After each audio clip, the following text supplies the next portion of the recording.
Bapa di surga, terima kasih atas hari yang Kau beri hari ini. Kami tahu Engkau tahu apa yang ada di dalam hidup kami. Kami punya masalah besar di dalam hidup kami. Saat ini kami mohon perlindungan-Mu, bantuan-Mu Tuhan. Kau tahu yang ada di dalam hidup rumah tanggaku, apa yang terjadi pada keluargaku, apa yang kami butuhkan saat ini. Kami mohon Tuhan beri jalan keluar dalam masalah kami di dalam rumah tangga. Kami mohon Tuhan perlindungan-Mu selalu. Kami mohon jalan keluar dan mujizat-Mu yang terjadi.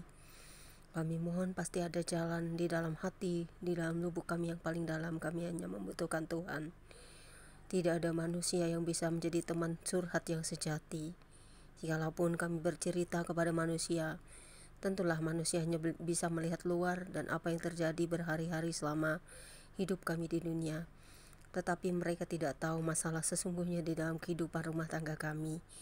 Orang dapat melihat kami dari luar, tetapi di dalamnya orang tidak tahu apa yang terjadi di dalam masalah rumah tangga kami. Ada banyak hal terjadi dalam berbagai masalah, dalam berbagai bidang, dalam aspek setiap kehidupan kami. Kami mohon Tuhan, beri jalan keluar saat ini. Ada hal yang besar yang terjadi di dalam rumah tanggaku yang tidak bisa aku selesaikan, dan aku tidak bisa menceritakan kepada siapapun. Aku mohon hanya Tuhan yang memberi jalan keluar saat ini di dalam rumah tangga kami berdua, karena kami berdua percaya di dalam ini, di dalam masalah besar ini ada Tuhan yang memberikan kami jalan keluar. Kami tahu kami tidak bisa mengandalkan siapapun, tetapi dalam saat apapun tidak ada yang bisa membantu kami. Hanya Tuhanlah satu-satunya pemegang kendali yang memberikan kami jalan keluar. Tolong Tuhan, tolong Yesus, tolong Roh Kudus. Bantu kami dalam nama Yesus. Kami percaya ada mujizat-Mu yang pasti terjadi, dan kami akan terus menunggu jawaban dari-Mu. Kami tidak akan mengatakan kepada siapapun tentang masalah ini, tetapi hanya Tuhan yang tahu. Dan kami tidak mau ada orang lain tahu siapa dan bagaimana apa yang kami alami, karena setiap hari kami menggumuli hidup kami dengan berbagai persoalan dan masalah, dan hanya Tuhan satu-satunya tempat teman curhat kami yang terbaik. Terima kasih Bapa di surga, kami mau membaca Alkitab, urapi kami dengan Roh Kudus-Mu, dan berikan kami selalu kelegaan hati saat membaca firman-Mu. Terpujilah Engkau Bapa di dalam Yesus Kristus Tuhan dan Juru Selamat kami, amin. Pembacaan Alkitab siang hari ini terambil dari Imamat 4 dan Imamat 5 ayat 1 hingga dengan ayat yang ke-13. Imamat 4 ayat 1 hingga dengan ayat yang ke-35 sampai dengan Imamat 5 ayat 1 hingga dengan ayat yang ke-13 dengan perikop yang sama, yaitu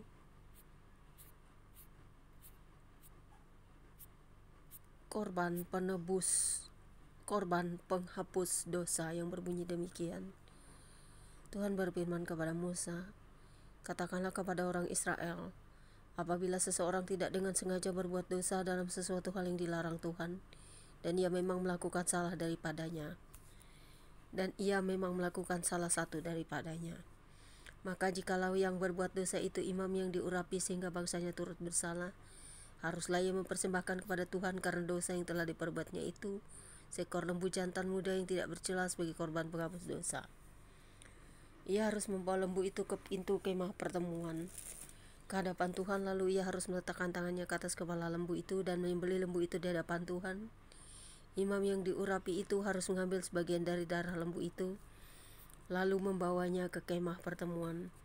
Imam harus mencelupkan jarinya ke dalam darah itu dan memercikkan sedikit dari darah itu 7 kali di hadapan Tuhan di depan tabir penyekat tempat kudus. Kemudian imam itu harus membubus sedikit dari darah itu pada tanduk-tanduk mezbah pembakaran ukupan dari wangi-wangian yang ada di hadapan Tuhan di dalam kemah pertemuan.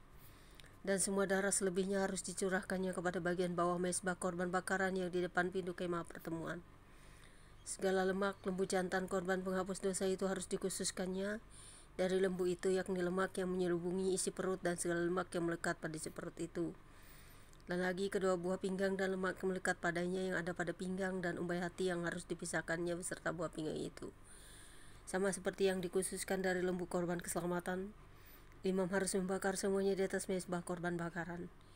Adapun kulit lembu jantan itu dan segala dagingnya beserta kepala dan betisnya dan isi perutnya dan kotorannya. Jadi lembu jantan itu seluruhnya harus dibawanya keluar perkemahan ke suatu tempat yang tahir, ke tempat pembuangan abu, dan lembu itu harus dibakarnya sampai habis di atas kayu api di tempat pembuangan abu. Jikalau yang berbuat dosa dengan tak sengaja itu segenap umat Israel dan jemaah tidak menyadarinya, sehingga mereka melakukan salah satu hal yang dilarang Tuhan dan mereka bersalah, maka apabila dosa yang diperbuat mereka itu ketahuan, haruslah jemaah itu mempersembahkan seekor lembu jantan yang muda sebagai korban penghapus dosa. Lembu itu harus dibawa mereka ke depan kemah pertemuan. Lalu para tua-tua itu harus meletakkan tangan mereka di atas kepala lembu jantan itu di hadapan Tuhan, dan lembu itu harus disembelih di hadapan Tuhan. Imam yang diurapi harus membawa sebagian dari darah lembu itu ke dalam kemah pertemuan. Imam harus mencelupkan jarinya ke dalam darah itu dan memercikannya 7 kali di hadapan Tuhan di depan tabir.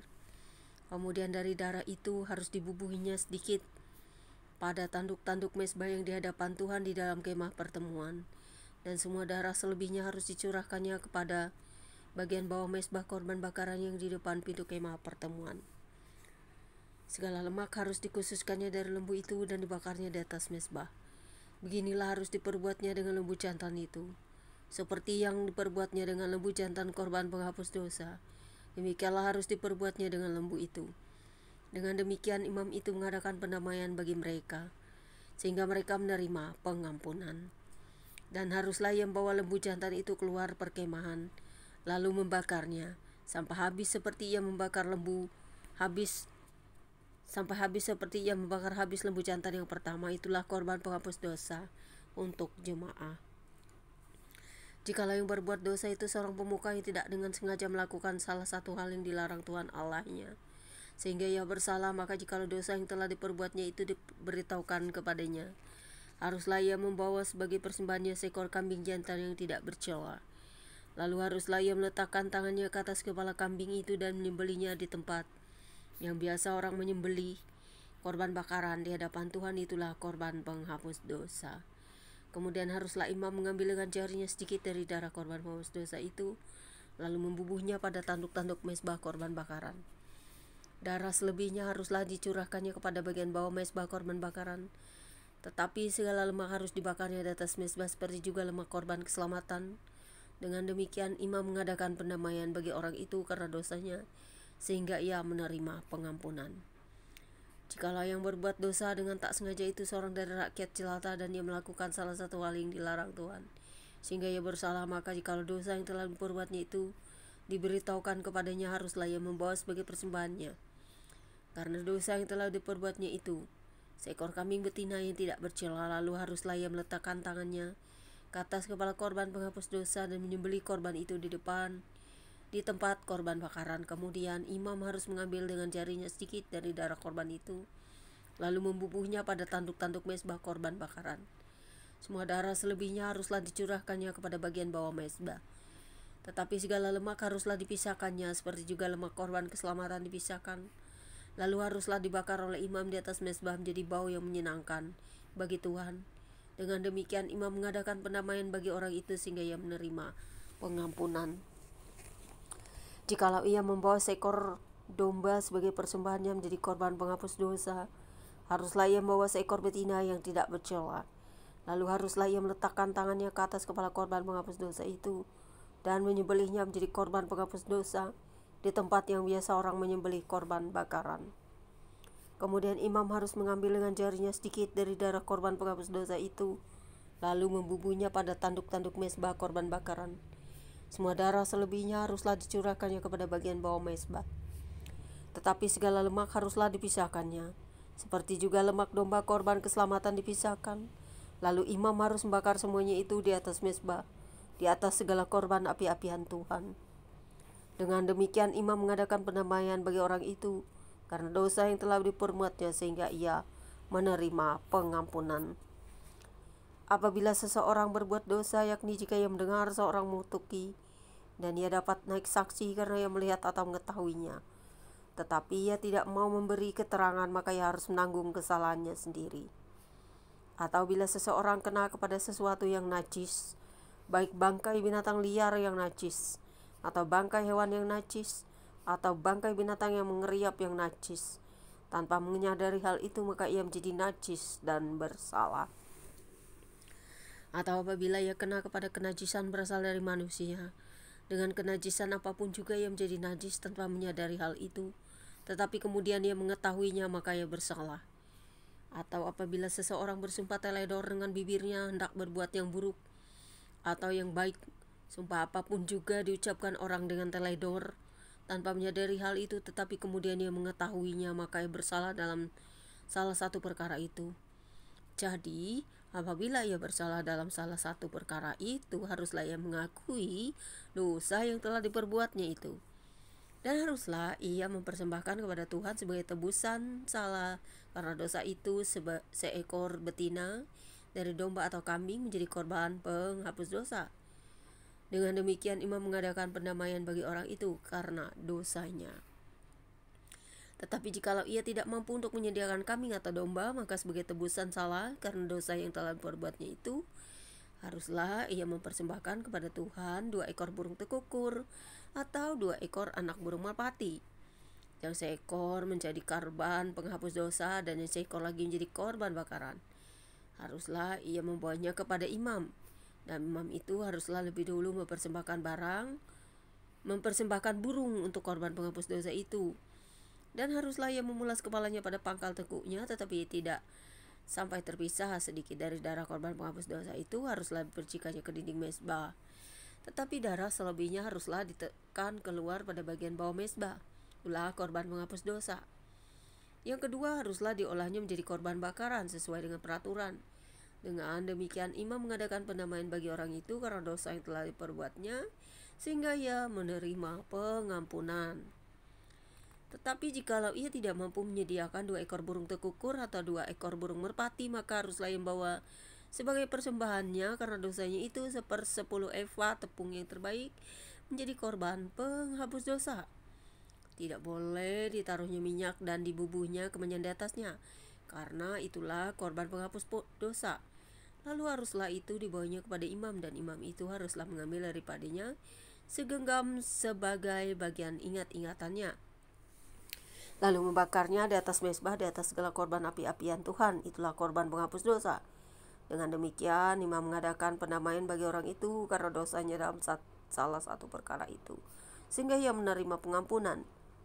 Selebihnya adalah bagian imam, sama seperti korban sajian. Demikianlah pembacaan Alkitab kita siang hari ini. Berbahagialah kita yang selalu rindu akan firman Tuhan, membaca merenungkannya, memelihara firman, dan juga menjadi pelaku-pelaku firman yang sejati. Hanya Engkaulah kekuatan dan perisai kami, hanya Engkaulah yang kami andalkan di hidup kami. Ya Tuhan, penguasa kami, penguasa seluruh keberadaan hidup kami satu persatu yang kami alami. Satu persatu, detik demi detik setiap hidup kami ada Tuhan. Dan Tuhan tahu apa yang menjadi masalah kami. Tuhan pasti memberikan jalan keluar, karena di dalam Tuhan pasti ada kelepasan. Karena Tuhan pasti memberikan jalan di setiap persoalan dan masalah kami. Amin. Terima kasih Tuhan Yesus, terpujilah Engkau untuk selamanya. Biar kuat kuasa-Mu menerangi hati dan jiwa kami. Ampuni salah dan dosa kami jika tidak berkenan di hadapan-Mu. Dan setiap apa yang menjadi nasar setiap kami, biarlah bisa kami penuhi sesuai dengan janji-janji kami. Dan juga apa yang telah Tuhan berikan kepada kami, akan kami kembalikan kepada Tuhan. Baik melihat semua orang yang saat ini di dalam dunia ini sedang tidak baik-baik saja, peperangan merajalela, dan segala kekuasaan yang ingin dikuasai oleh manusia yang serakah, dan segala hal di dunia ini. Tolong Tuhan, jamah para pemimpin dunia ini, jamah para legislatif, orang-orang yang mau mengadakan suatu pemilihan besar, baik di negara kami pemilu untuk memilih presiden, baik di negara-negara luar yang untuk juga memilih pemimpin-pemimpin mereka. Dan juga Tuhan, tolong mereka yang selalu menggunakan senjata untuk berperang, hancurkan saja Tuhan semua itu. Kecanggihan mereka hanya untuk menyesatkan saja, menghancurkan orang lain, membunuh sesama manusia, baik para teroris, baik penguasa-penguasa dunia ini. Mereka ini jahat ya Tuhan. Kenapa mereka selalu menggunakan senjata? Padahal yang Tuhan inginkan Zaman ini, zaman dimana Tuhan telah naik ke surga, Tuhan menginginkan semua orang selamat. Bukan untuk saling membunuh, menguasai, tetapi untuk mengasihi. Jika ada di bangsa yang Tuhan berkati Israel, ada kejahatan yang luar biasa di sana, panggil mereka Tuhan, jamah mereka. Tidak ada yang tersembunyi bagimu jika mereka telah melakukan kejahatan. Begitu juga dengan teroris Hamas, atau teroris-teroris Iran, atau teroris-teroris Amerika, ataupun teroris mana saja. Di Indonesia pun sekali. Kami mohon Tuhan, jamah mereka semua, peluk erat mereka, kasihan mereka Tuhan, gelap mata. Dan juga pemimpin ini juga harus tahu diri, pemimpin dunia ini. Jangan hanya melihat satu sisi, tetapi dua sisi di dalam diri. Kejahatan ini mengapa terjadi? Coba kalian bercermin semua. Karena Tuhan melihat apa yang kalian buat, tidak ada tersembunyi saat ini. Siapapun kalian, sekalipun kaya raya, kalian semua hancur karena kekuasaan kalian semua. Tidak ada yang melebihi Tuhan, karena kalian semua punya kuasa untuk menyelidiki segala alam semesta ini. Tuhan lebih kuasa dari kalian. Uang kalian, kekuasaan kalian tidak bisa kalian beli dengan napas yang dari Tuhan, nantinya akan kembali kepada Tuhan. Terima kasih Bapa, haleluya. Biarlah manusia semua disadarkan. Amin. Tuhan Yesus memberkati. Semoga doa saya menjadi kenyataan. Kalian semua bertobat ya. Pemimpin dunia, negara-negara penguasa, dan semua orang-orang jahat. God bless you all.